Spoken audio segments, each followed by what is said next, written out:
Oh, thank you. Good morning. First of all, I want to say thank you to Dylan and the organizers and the fantastic team in the back here for helping me get everything set up this morning.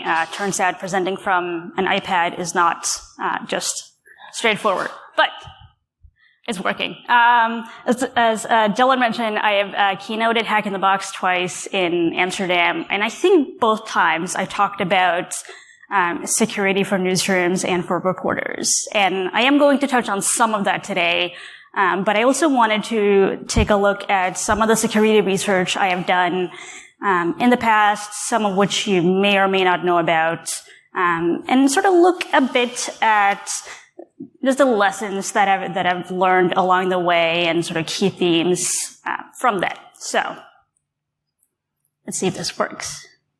Cool. So if you don't know who I am originally from Oslo. I now live in New York and have lived, I moved out of Norway 12 years ago, so it's been a while. I'm very passionate about journalism and security. I'll talk a bit more about that later. Previously worked with the Tor Project, Freedom of the Press Foundation, and the New York Times. Currently the founder of Granite, also an advisor to Ford Foundation and CISA, the Cybersecurity Infrastructure Security Agency in the US. One of the projects that I also kicked off during the pandemic is Journalist and Spy on Instagram. So it's an account that profiles spies that used journalism as a cover, or journalists that were also spies. So it has me doing a lot of interesting research. There's a lot of obscure names that keep popping up, a lot of interesting books that I now have on my bookshelf and in my sort of pile of books I've been meaning to read that I'm not sure I'll actually get to. Another thing that happened during the pandemic is I got a very cute cat named Pumpkin. So, and as Dylan mentioned, this is my first time in Singapore. So if you have any recommendations for food, especially, or good coffee or cafes or anything like that, I would love to hear about it. So with that, I figured I would start with a story, going back to 1995 at the Office of Naval Research in the US. So militaries around the world typically do have a research lab trying to come up with different ways in which to keep people safe, different ways in which to advance either technology or weapons or anything else that they have, right? That's not a surprise. So back in 95, Office of Naval Research in the US had this one goal of building a system for internet-based connections that can resist traffic analysis, eavesdropping, and other attacks. And I think it's important to remember that this was 1995, so before end-to-end encryption became commonplace, before that sort of became the default in a lot of different products. Now, after a lot of back and forth, the system that they came up with, which may look familiar to you, can be simplified like this. You have two individuals, Alice and Bob, and between them, they have three different nodes to which they send their traffic through. This is now also referred to as onion routing, which I'll mention in a second, later became known as Tor. So the way that this works is Bob over here will take whatever data he wishes to transfer to Alice and wrap it in 3 layers and send that off to 3 layers of encryption and send that off to the first node. The first node will just know that here's a packet that came from Bob. We'll peel off that first layer and see that this packet needs to be routed to the middle layer. The middle layer will then receive this packet, see that it came from that first node, know that it needs to pass it off to the third node, but will not know that it came from Bob or that it's going to Alice. Third node there will receive that packet, peel off that third and final layer, will know that it came from the middle node and will know that it's going to Alice, but will not know that it came from Bob or exactly what it contains. So in this system that they then developed this sort of early prototype for, they then managed to create this system to resist traffic analysis, eavesdropping, and other attacks. So 1995, they successfully came up with this model, which they then called onion routing. What they then later realized is that, yes, in this model, in this context, any outside party that can observe the communications going between Alice and Bob will not be able to see exactly what it is that they're communicating about, because all of that information is encrypted. But if they can see that Bob is using this system and that Alice is using the system, and they know that this is the system that is developed by the Naval Research Office, and that this is the system that is only ever used by the US military, you're not necessarily as secure or as anonymous. Because granted, anyone observing the traffic cannot see exactly what it is that they're communicating about, but they will know who's actually using the system. So, in 2004, Roger, Nick, and Paul then presented Tor, the second generation onion router, at a conference and released sort of this initial foundational paper on Tor and the concept of onion routing. So that was back when the US Naval Research Lab effectively decided to take this system that had served the goals that they set out to achieve back in 1995, that was working pretty well, but they, like I said, found that if you can see who's using the system and you know that it's only available to the US military, you could actually do a lot better for yourself. They then decided to open source Tor, open source the code, make it available to anyone everywhere around the planet. And it's actually a pretty interesting paper to go read. So if you haven't looked at it at any point in time, I think it would be a pretty interesting thing to dig into. So now, why am I telling this story?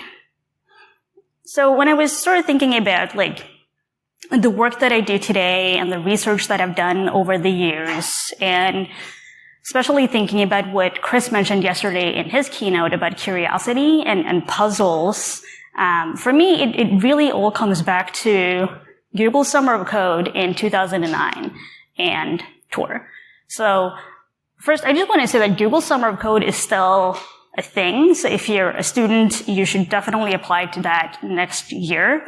It's a program is set up by Google that's been running for over a decade at this point, where Google will accept open source projects as part of this Google Summer of Code program, where students will then effectively be paid by Google over the summer to work on projects for example, Tor. So that's what I did back in 2009. And when I first found Tor, or rather, I found Google Summer of Code and I sort of knew that this was a thing, and I was looking for a summer job. And I was sort of scrolling through the list of projects on the Google Summer of Code website, trying to figure out, like, what are all the options? What looks interesting? And I found this thing called Tor. And for me, I became really curious right away, thinking, like, it is really cool that you can use lines of code and technology to be anonymous online.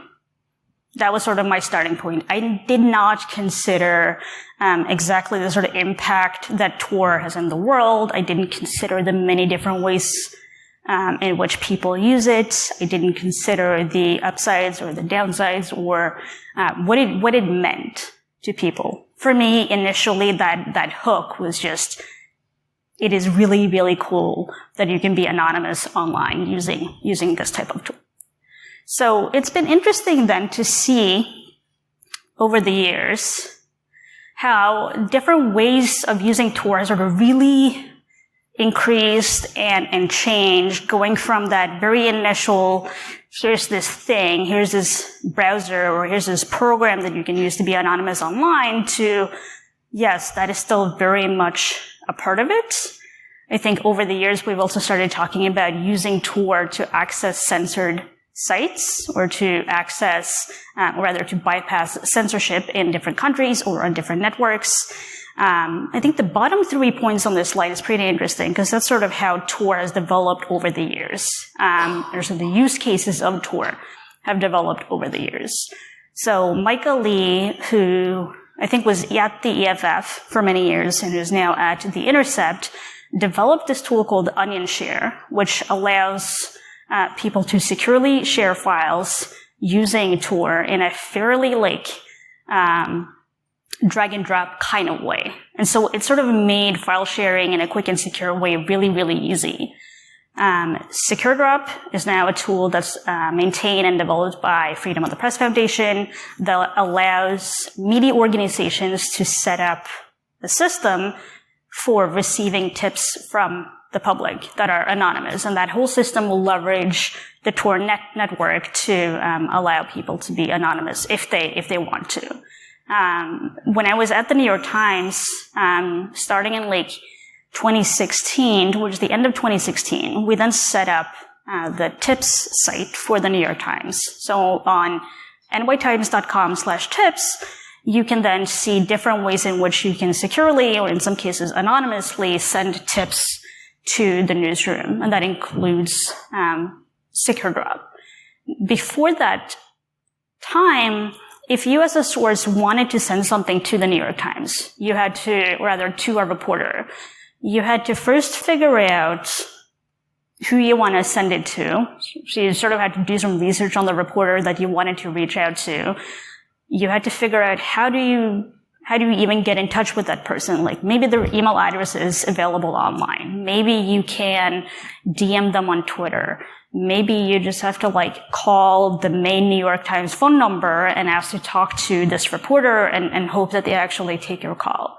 And even when you figured out how to contact them, you had to sort of write whatever you wanted to send in such a way that they were actually going to be interested in talking to you. And when that was the model, not just at the New York Times, but across all newsrooms, I think it's safe to say that a lot of newsrooms did miss out on some really good information simply because sources either didn't know how to contact them or they contacted them, but people just weren't that interested. And so by setting up this tips channel that includes SecureDrop, it means that there's a team of people that are dedicated to then reviewing the information that comes in across these different platforms, figure out, is this spam? Is it a cute cat photo? Is it a legitimate news tip? And then try to figure out, well, for anything that looks like a legitimate news tip, who in the newsroom should this go to? And then there's a secure workflow built around then how to communicate internally in the newsroom with that information. And so back in the day, initially, I want to say there was probably about a dozen newsrooms using SecureDrop. And then over the years, that's sort of become this gold standard for newsrooms that if the newsroom wants to portray itself as one that will protect its sources and allow people to securely communicate with its reporters, it will have a SecureDrop instance in the newsroom. And I think that's been really, really cool to see. And also, a good friend of mine named Alec Muffett has developed the Enterprise Onion Toolkit, which allows really anyone to take a website and set it up as a .onion site. So that would be a website that has a long random address ending in .onion instead of .com or .net that can only be accessed if you're using the Tor browser. And so over the years, a lot of newsrooms have set up their EOTK site. The CIA has set up an EOTK site as well. And so the number of ways in which the people use Tor today has really, really increased and really changed over the years. And it's been really fun for me to sort of see going from that initial point of hey, here's a tool that just allows you to be anonymous online, and that's really cool, to over the years you're seeing the impact that Tor has in the world and what it allows people to do and the types of technologies that can sort of be built around and on top of this. Now, it's also been then interesting to see over the years how technology, how encryption, how tools like Tor sort of help change the narrative around security, around encryption, around online anonymity, especially in Europe and in the US. And so I think that what I've put on the slide here is sort of my take on it and my perspective. I don't know a whole lot about how the narrative may or may not have shifted over the years in this region. So if anyone has any thoughts on that they want to share with me later, I would love to hear about it. In Europe and in the US, the debate around using tools like Tor and using any sort of online anonymity tool, using encryption, has sort of gone from people saying, well, if you're using this tool, if you want to be anonymous online, then surely it's because you have something that you want to hide. I don't have anything to hide, so I don't need to use these tools. To now, it's fairly common for that argument to just be, well, I'm using this tool because I have something to protect, because I just don't want you to have access to that data. It's not data that you need to have about me.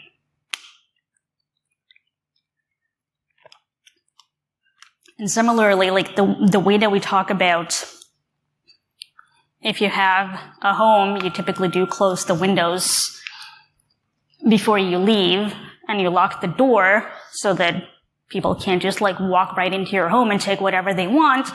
And similarly, you encrypt everything that you can because it's your data, it is private, there's no, why should anyone else have access to that, right? Why should anyone else see that? And so just the way that people think about and talk about encryption has shifted over the years. I remember many years ago talking to people about using Tor, and one of the first questions that came up was well, if I use Tor on this network, then I'm going to stand out because I am one of the only people using Tor. And I think that was and still is a good argument, but I think today using Tor or using any sort of encryption tool has become far more common, that in some cases not using that is going to make you stand out on the wire, as opposed to standing out because you're using those tools.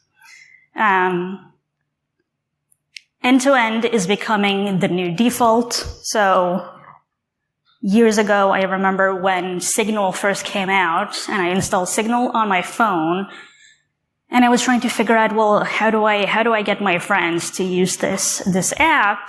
And option one, I couldn't sort of explain to them the benefits of end-to-end encryption and what Signal can do for them and how amazing the tool is. I don't know if they would be too interested in that, so I just told them, well, hey, if you install this app and use it, then you can call me for free. And that was sort of a good enough hook. But these days, encrypting data end-to-end by default is now becoming this new standard that companies are actually moving towards. You have Signal end-to-end encryption by default, WhatsApp end-to-end encryption by default. Meta recently announced that it is working towards end-to-end encryption by default for Instagram messages and Facebook messages as well. And it's to the point now, especially in the US, where as new technologies roll out that enable communications between two parties, that there's this immediate question of does it support end-to-end encryption by default? And if not, then why? So if you've been following all the news around Twitter over the past, especially 6 months, but also just this past week, there's a lot of questions then around if so many engineers have access to the production environment and so many engineers have access to personal data and then potentially also direct messages, why hasn't Twitter done more to ensure that that data is encrypted by default? Another interesting point is years ago, again, the argument was, well, if you're providing people with a tool like Tor that allows people to be anonymous online, then bad people can do bad things. And that is still very much an argument that I hear, but sort of less so or less often than back then. And I don't know if I still have like a good answer to that argument. I think back then I would say that it enables people to be secure online and to do whatever it is that they want to do in a secure and private way. And I think that is worth doing, even if some people do bad things. I think just because there are people in the world that do bad things does not mean that the rest of us should just give up any right to privacy or online anonymity to sort of maintain to make it easier, I guess, for law enforcement to catch the bad people. I think similarly, like any sort of technology can at some point and will at some point be misused by bad people to do bad things. That does not mean that the rest of us should just sort of give up any right to good security. And it's been sort of very interesting just to see the debate around that over the years. If you're interested in some the arguments or the history around end-to-end encryption by default and exactly what end-to-end really entails, Alec Muffet has written a fairly long paper really looking at a lot of different arguments around end-to-end encryption, defining what end-to-end encryption really is, and I recommend you go read that. I think I have a link to it at the end of my slides as well.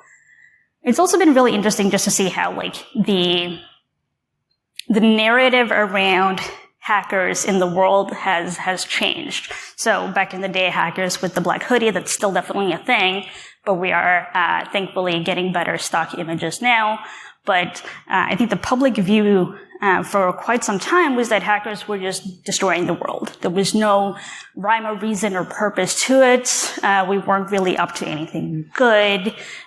We were just out here causing trouble. And I think now, over the years, we've sort of demonstrated that, sure, yes, we do those things because we can, because it's fun. And I'll share my examples about that in a bit. But there's actually a lot of good work in what we do as well. And I think cybersecurity today equals national security as well. I think that there's so much now that is just intertwined with the work that we're doing in the space that we're in, that there's definitely this like framing of like, here's all these people that for years we just sort of view as people that are just destroying the world, who are actually now making a difference, which I think is really, really cool. And it says something about just what we can do with the work that we're doing and the way that we're talking about it, and how people are more likely to pay attention to what we're doing and what we're saying now than perhaps what they were 10 years ago.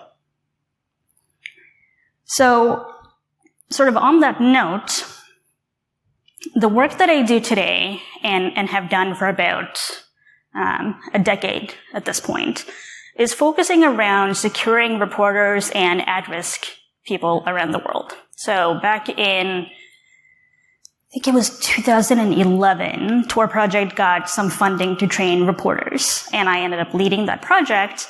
And initially the goal there was just to teach reporters how to use the Tor browser. And we very quickly found that it's not super helpful or super impactful to teach people how to use Tor if they're not also familiar with other security best practices, like good passwords and two-factor authentication and software updates and what a network admin can and cannot see on the wire, for example. So we ended up building up a curriculum around that, and it was that experience that I later took with me to Freedom of the Press Foundation, building the newsroom security program at the New York Times, and now also at Granite. So the way that I view securing a reporter is that being a journalist is more than 9 to 5, right? You are at the movie theater. You're still a reporter at that point. You're traveling. You're still a reporter. You're on your way home from the office and something interesting pops up on Twitter. If it's something that you're covering, you're probably going to cover that as well then, because that's just sort of part of what you do. So being a journalist is far more than like a 9 to 5 job. It's an identity. And the work that a reporter is doing then requires support from others. So like the business side of the media organization, take IT with the endpoint, securing the endpoint, legal for any sort of legal threats that they may be dealing with, security for securing any accounts and systems and devices that they're using, engineers who are developing the content management system so they can actually publish their articles. There's a lot of work that sort of goes on the business side of a media organization to support the work that the reporters are doing. And what's been sort of interesting over the years is that a business will often then take this idea that they are there to provide whatever the business needs within the hours of 9 to 5. Security will focus on securing the corporate systems and assets and accounts that the individuals are using. But if you're a reporter and that is your identity, I can assure you that you are going to use accounts and systems that are both your personal and the corporate ones. And then the question becomes, how do you then secure that? How do you enable someone to do whatever it is that they're trying to do in a secure way, regardless of the device that they're using? So that is sort of some of the work that I'm looking into, like how would you secure someone doing anti-corruption work? Whether it's on a personal device, a corporate device, traveling, maybe they're not. A lot of it comes down to the security sort of basics, I would say, the updates and two-factor and passwords and knowing what kind of devices or accounts to use and what not to use, how to prepare for a trip. But in many cases, what it also comes down to is just how you think about all of those things and how you can like put all of the right pieces together. So like going back to Chris's keynote yesterday and thinking about it as sort of being really, really curious about how to make this puzzle work, that is sort of what I really take away from this work. Because let's say someone will come to me and say, hey, we're going on a reporting trip to North Korea in 2 weeks. What do we need to know? And that is then an opportunity, like I then view that as a puzzle to figure out, well, you're traveling, so like you're leaving the country, you're entering a new country, here's what I know about your trip, the type of people that you're most likely to talk to, here are the places where you're going to stay, here's the type of material you're going to gather on your trip that we then need to keep safe. For me, that becomes this like one big puzzle where you try to figure out, well, how do you then keep this individual and their identity safe from a physical, digital, emotional, and legal standpoint? And that, I think, is work that I find really, really interesting. And it's sort of been really fun to see how that's evolved over the years from people at the Tor project teaching reporters how to use the Tor browser to now media organizations having dedicated security teams, having people dedicated to supporting the newsrooms, and also being able to do the work that I'm doing now. So, like I said, that is a big part of what I do, and it has like this great mission and big impact and curiosity and puzzles. But when it comes down to puzzles, for me, it sort of always like started with this question of like, what happens if? As a kid, I would ask like a billion questions about what happens if I do this? What happens if I do that? Why does this happen? Why is this a thing?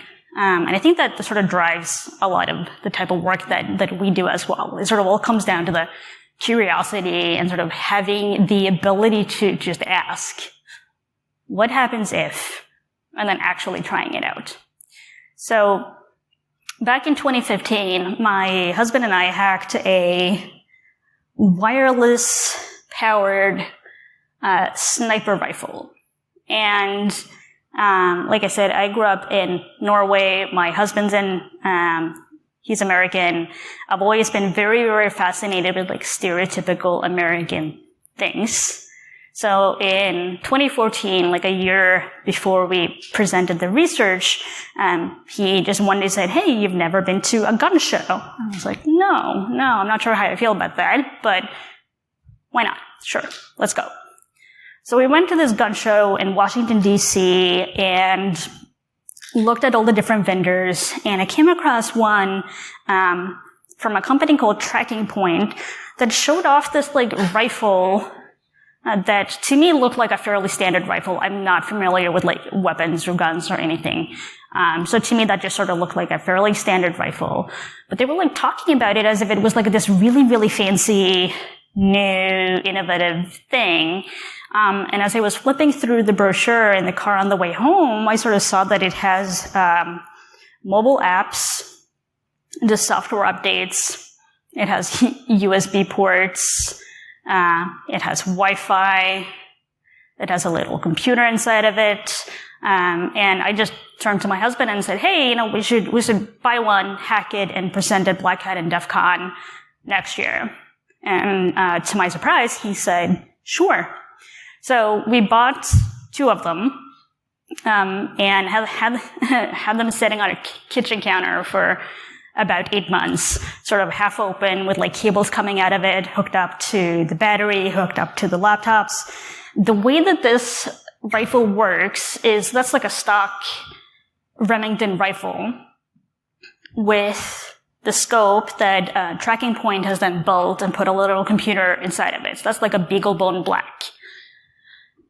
And then it has technology going to the trigger where you have the red button. So the way that this works, and you can really call it sniping for dummies, is that you line up whatever you want your target to be.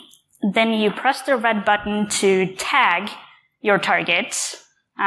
Also add that if you're standing in the back and you want to sit down, there are seats up front as well. So don't feel like you have to stand for the rest of the talk. So you will tag your target by pushing the red button. At that point, the trigger is locked. So you will be applying pressure to the trigger. And when the little computer has calculated that if you release the trigger at that point in time, you will hit your target. So me with like no experience whatsoever firing guns can hit my intended target every single time. That's sort of how it's supposed to work. Now, what we ended up doing is we started off first looking at, like I said, it has 2 mobile apps. It has one app that just allows one person to see what the shooter is seeing inside the scopes. It's just like a live feed, basically, of the same screen. That's one app.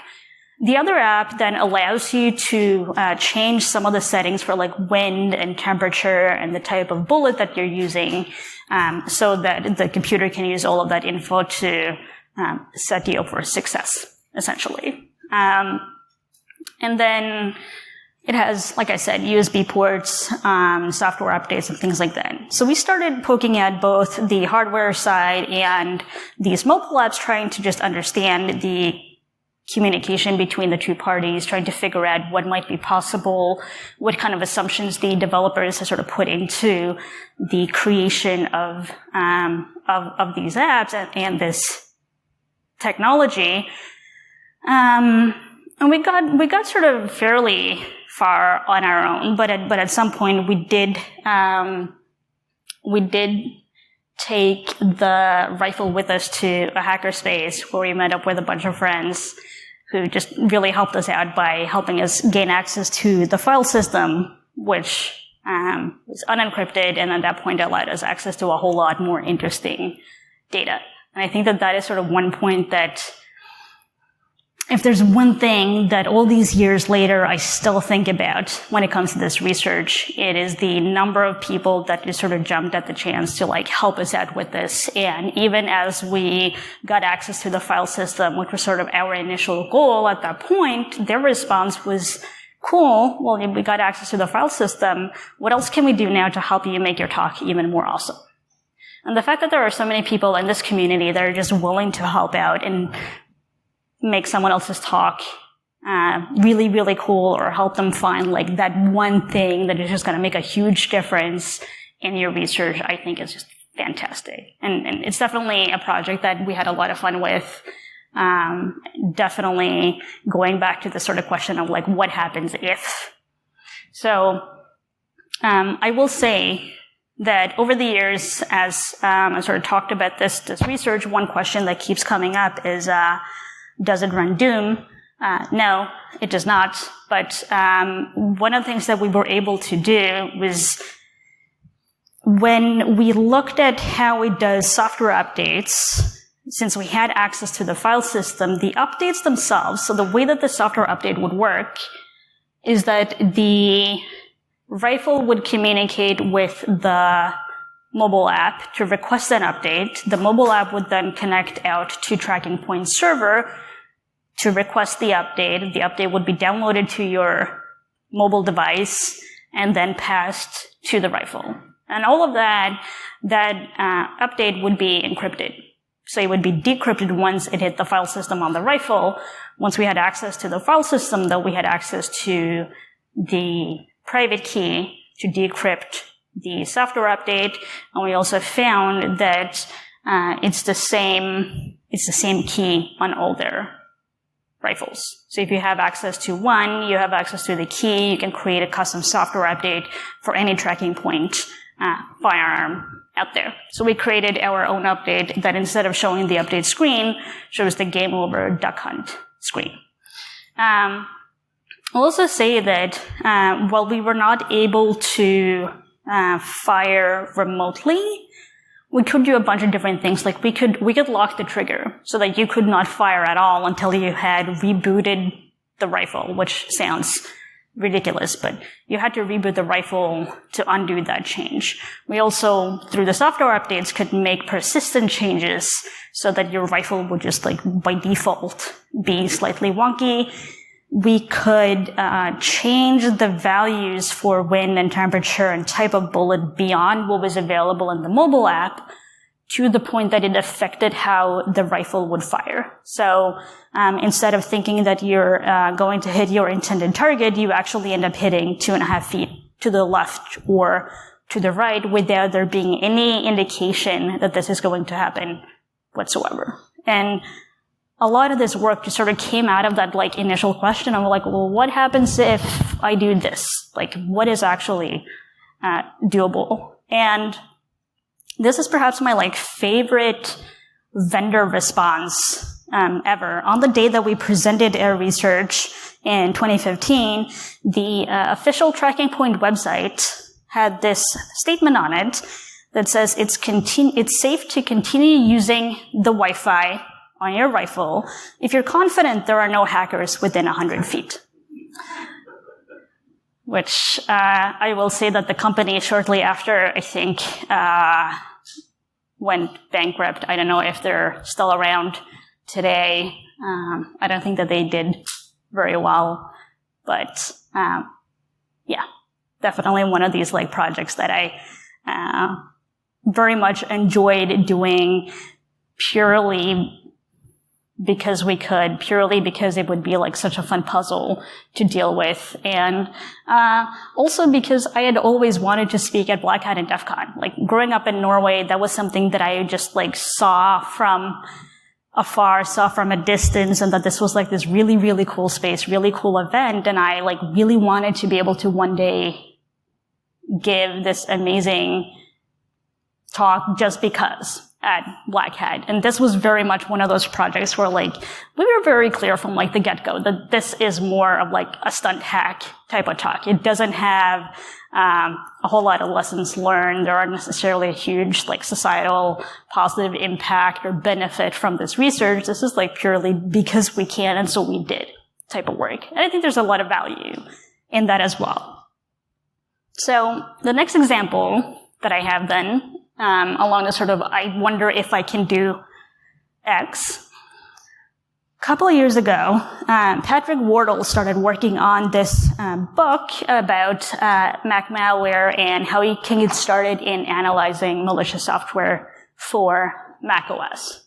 And he initially set out to sort of write this book as this publicly available Google Doc, open source book that once he finished that, No Starch then offered to sort of print it up into an actual book. But so when Patrick set out to do this work, he at one point tweeted saying, anyone that can help me edit this book. And I said, sure, it sounds like fun. It's not a topic that I have too much experience with. I think that editing the book would be a great way for me to, one, read the content, but also learn a lot along the way.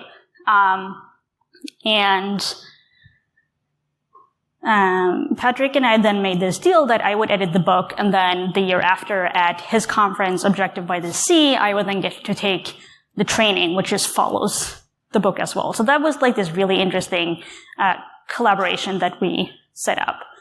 Now, when reading through the book, which talks about how to set up a malware analysis environment, the tools that you can use, a lot of them are his tools that are free and open source and great. It sort of talks you through how to set up the environment, how to get started, where to find samples, what you should be looking for in the different samples. That made me think back to this story from 2017, where WikiLeaks released this trove of alleged CIA hacking documents and also hacking tools. So this was what was known as Vault 7 back then. And over the years, I've been very interested in stories like this, and especially cases where tools are also being released. And I had been sort of thinking about one in particular that so shortly after this article was published in March of 2017, about a month later, Symantec and then later Kaspersky published then their research saying hey, here's the thing that we're aware of that we call the Lamberts. What we know about the Lamberts tracks with what WikiLeaks has now published, saying that this is the CIA. We do believe that these are the same. Here's the research that we're publishing. Symantec published their work, so here's what we have. And in reading through that, there was sort of one thing that stood out to me, which is Green Lambert. So Kaspersky had sort of called the collection of tools as the Lambert's toolkit, and specific samples within the toolkit then had a color. So you will have black Lambert and I think white Lambert and then green Lambert, where they noted that the green Lambert family is the only one where a non-Windows version has been found, compiled for OS X, and was uploaded from Russia to a multi-scanner service, which in this case just means VirusTotal, in 2014. So it had been around for a while, but this was sort of the first time that someone was actually linking it back to the Lamberts by name, which then we all assumed was the CIA.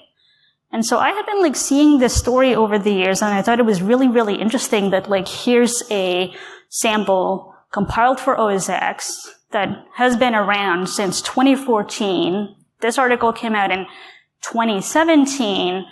I was going through Patrick's book, trying to sort of learn what is possible and how I can get started. And so I figured, well, what happens if I look into this specific sample? I'm sure that there's people who have been doing this type of work for a very, very long time will be able to find far more interesting things than I can. But surely if no one's published, if no one's made an attempt and published their findings, then why don't I give it a try? And that then resulted in this talk that, this joint talk that Patrick and I gave at Objective by the Sea a year ago, looking at US spy agencies' macOS implants. So I looked at Green Lambert for macOS, and Patrick looked at some of the NSA tools that have come out over the years. And this is very much this type of project where, for one, Patrick was very, very patient and very helpful. He's been doing this type of work for a very long time. I'm just sort of kind of getting started, but also managed to find some what I think are pretty cool things. So one of the first things that I did for the sample was sort of just look at the strings in the sample just to see if there's anything interesting there. Try to see if there are things that we can learn about how it works. And there were some like options for like how the sample would like gain persistence, that it would do something with proxy settings, that it used Xcode 2.2, which was released in 2005.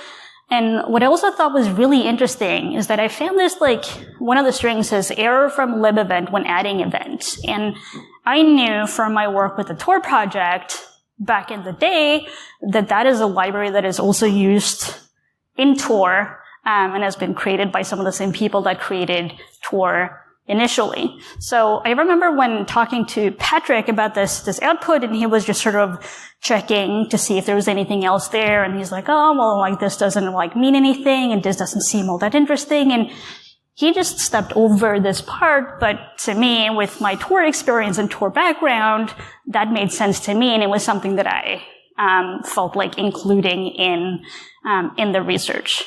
So that just sort of goes to show that even if you don't have any sort of experience with malware analysis, that doesn't mean that there aren't things that you can bring to the table and find as well.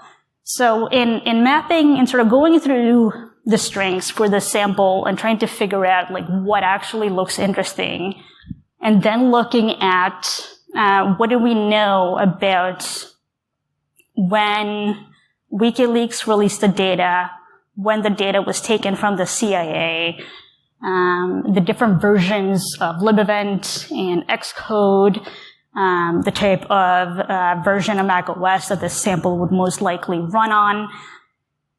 We then managed to create this timeline of a sort of most likely development and use timeline for this piece of malware. So we can like work backwards from WikiLeaks publishing the Vault 7 dump to when it was first detected by Kaspersky, to when it was put up on VirusTotal versions of macOS 10.7 and 10.8, back to Xcode and libevent, and then show that it was most likely developed and then used sometime between 2007 and 2013. And one interesting thing, I think, with like looking at really old samples, especially ones that like no one's really looked at, is one, it does say something about the capabilities of, in this case, the CIA back in 2017 to 2013, which does make you wonder what they're up to now. But it also just talks about like what was possible back then, and the different sort of assumptions and techniques that malware authors would have to leverage to do whatever it is that they wanted to do. I spent a good amount of time trying to get a version of OS X up and running that could actually run the sample. So sure, there's only so much that you can do with static analysis, and I also really wanted to find a way to run it.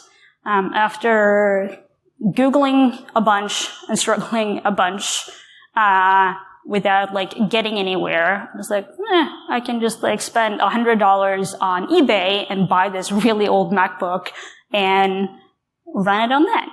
And that actually worked out very, very well. So, in doing that, I was able to then both get the host name that it reaches back out to and the IP address and make that available, which is information that to that day had not been made public before. All from just taking the sample and putting it on this really old laptop that I got off of eBay.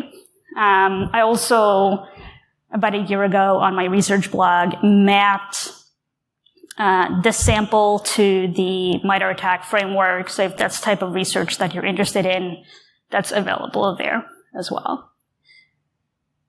But, and I think this is like a big, big but, I think in this industry, there's a lot of talk about APTs and O-days. Because yes, it's sexy, it's really cool, it's fun, it's really exciting, it does draw an audience. But I think that looking at all the work that I've done and all the different sort of security research I've done over the years, there's definitely work that I've done just because I can. That's fun. Just to prove a point or just to even show to myself that I can figure it out, and that I can learn something new and find something that other people have either not found or at least not made public. But I think that so much of the work that we do, especially as I mentioned earlier, with cybersecurity also now being equal to national security, I think that it is really important to remember that the majority of the work that we do is not all APTs and ODs, that there is a whole lot of value in what we do, and the things that we're talking about and presenting, especially at events like this. So, the thing that I really want to leave you with, and I was sort of trying to figure out, like, if I'm talking about my security research over the years and sort of things I've learned along the way, what is the takeaway that I want to leave you with?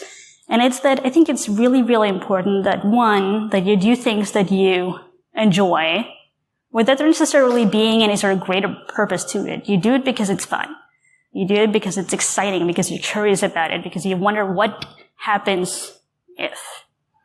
And I also think it's really important that you do things that you don't know how to do, in part because you get to meet a lot of amazing people along the way. You also get to learn something new, and more often than not, you'll find that all the experience that you have to date will actually at some point help you in this new thing that you're just now learning how to do. And there are so many good talks and resources and workshops out there to help you get started in whatever new space of cybersecurity that you want to look at. It's also a great community to ask for help. I think both with the gun hacking and the journalism security work and the malware analysis, like, I wouldn't have been able to do half of that if I hadn't had access to this great community of people. Also, again, say that Google Summer of Code is still a thing. So if you are a student, keep an eye out on the Google Summer of Code website. I think they'll announce a new round, maybe beginning of next year, and then the application period will probably be around March, April. So keep an eye out for that. And check out the Tor project. They're still very much around. There are different ways to get involved with that project. And also UNI, which is the Open Observatory of Network Interference. So if you're interested in looking specifically at how Tor and other tools and sites are blocked in different parts of the world and how different authorities censor these types of tools and sites, there's a lot of data there and a lot of different ways that you can contribute and get involved. So, with that, I hope you have a great rest of your conference. Thank you again to Dylan and team for having me. And if anyone's got any questions, either now while I'm up here or later today, I am happy to chat. Thank you.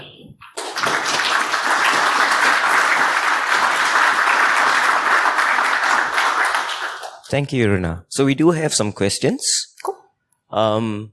The first one is, do you see a future where anonymity being scraped, perhaps by government authorities, due to malicious attackers using this feature to their advantage?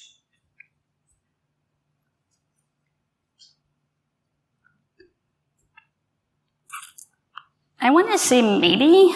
Well, not really. I think that what we are seeing, and what sort of has been the case over the years and continues to be the case, is sort of this like friction in that particular space, is there are, and I think will be people who see that here's this type of technology that allows bad people to do bad things. We cannot allow that to continue. And there are people then that are willing to compromise on the security and privacy that everyone else gets because there are bad people to do bad things. I don't think that that is a group that is going to win. I think that end-to-end encryption, for example, is going to be the new default, but I think that that is like a very consistent debate that we are going to see over and over and over again. All right. And the next one by Tolkien. The keynotes have talked about reversing of proprietary hardware and or firmware binary blobs. In some countries, the law is vague and open security researchers to possible lawsuits and stifling curiosity. Could you give any advice to those that are curious but want to stay out of the way of the law? I think that's a good question. I think that this question of like what happens if, there's definitely an aspect of that that also speaks to what is legal. Because when it comes to security research, there is to some extent, right? We're taking the step out, like saying, well, what happens if I touch that button? What happens if I do this thing? And also legally, can I? And is that something that like I'm willing to challenge? So I know that security researchers in the US can and also often do reach out to the Electronic Frontier Foundation to get some support there around like what is doable, what is legal, how do I approach this type of work.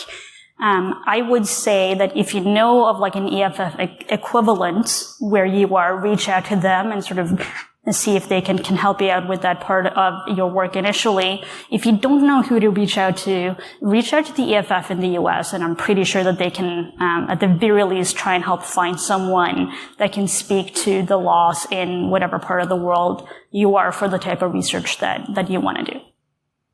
All right, thank you. Is Tolkien here by any chance for a gift? All right, I'll pass it to you after this. The next question by Gemini. Regarding hacking tracking points, water gun? Were there fierce concerns regarding violating any user agreement clauses restricting reverse engineering? Tak. It's Norwegian for thank you, so thank you. Any concerns? I did speak to a friend who's a lawyer before we, I think it was after we bought the rifle, before we did a bunch of things that we didn't know how to do.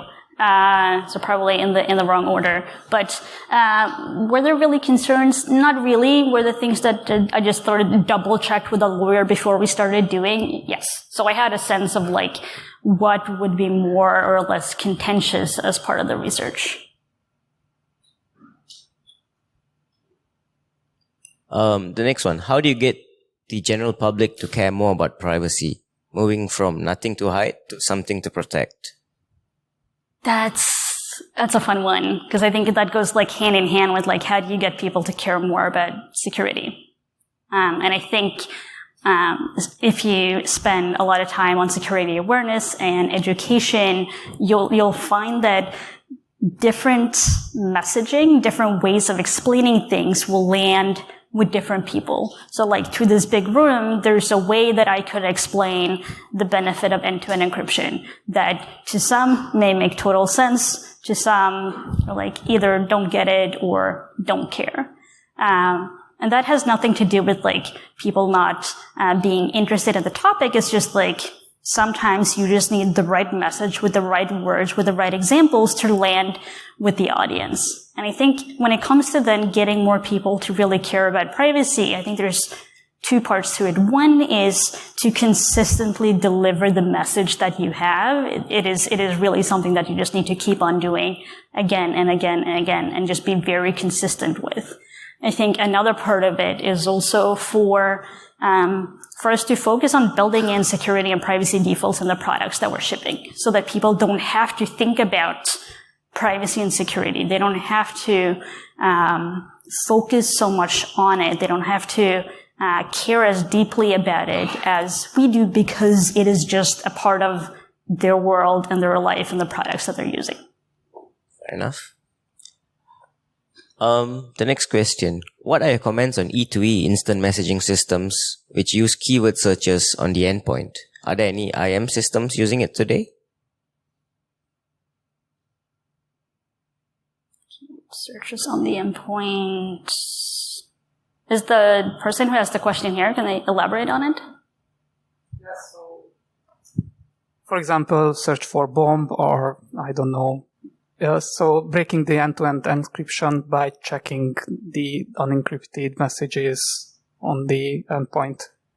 Like there were some talks about it that this might happen to be compliant with some compliance laws, but still end-to-end encrypted. Got it. Yeah, I think that sort of goes back to this like question around like when you're talking about E2E, So you have end-to-end. What do you define as an end?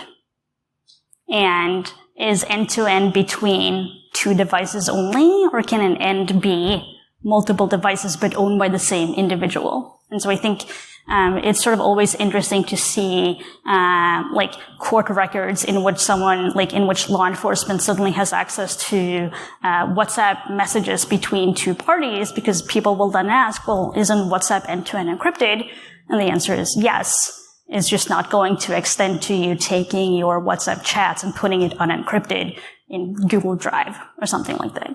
So I think that that is, it's an interesting topic that I do think that we need to talk more about so that people understand what is the scope for end to end, or end to many ends, and what are things that it still cannot achieve. But happy to talk more about that one later. And the final question. Hi, Runa. Thanks for the great keynote. I was curious about your IG at Journalist and Spy. Could you tell us a little bit about it? Do journalists make good spies and vice versa? Thank you. So that was, I've always been a big fan of true crime and espionage and that type of stuff. And so at some point during the pandemic, I sort of had this idea that I was reading some book, and it referred to a spy that used journalism as a cover, and I sort of thought that, well, that's not entirely uncommon. It is a really, really well cover to use. For one, it's the type of cover that if you're an investigative journalist, you can walk into any conference, any space, anywhere in the world, and just automatically, by default, by having that title, it can be entirely normal for you to just go around and ask a lot of questions and be very direct in your questions and meet people and socialize and gather information. So I think that in that sense, journalism, aid workers, human rights defenders, all of those professions also do make really, really good covers. I do think that when they're used as covers by intelligence service, it does do a huge disfavor to those people, though. But yeah, so the project just sort of came disservice was the word I was looking for. The project just sort of started out because I was really curious about, surely there are more individuals that have been using it either as a cover, or reporters that at some point in time have started working more closely with the intelligence service. And I just wanted to see how many there are out there. And I now have a pretty good list that I'm building out. But happy to chat more about it also if there are more specifics that you want to know. All right, thank you. Are there any more questions from the crowd? None? Okay, is Matahari and Gemini here? We have some prizes for you as well. No. Okay. I guess thanks again, Runa. Let's give her a round of applause.